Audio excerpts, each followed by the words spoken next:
Aitor Sarasola nauzue, 21 urte dauzkat, Bidasoa ikastetxean egin dituen ikasketak nik, goi mailako zikloa de telecomunicaciones e informático. Aurreko urtean, zeon ikastetxean irakasle bat, urrats bat proiektuan barne zeon, eta beti izaten zigun, zuk izango zea urrengo urtean urrats bat. Hoi zertan datza,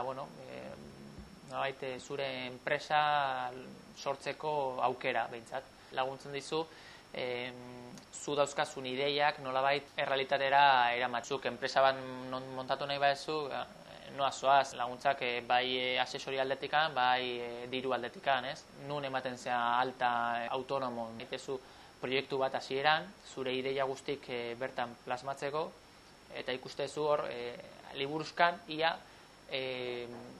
aukera dago hori aurrera matea, o ez. Ikastetxeak jartzen du, lokal txiki bat zure esku, hasteko.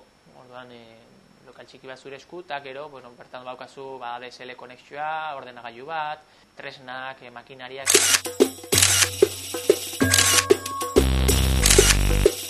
Urrats bat proiektuaren bitartez, azkenen suertuet oain daukadan enpresa, Infortek izenekoa, servicios informáticos personalizados. Talde batetik egiten ditugu web orrialdeak eta imagen korporatiba. Bestaldetik egiten dugu segurantza instalazioak.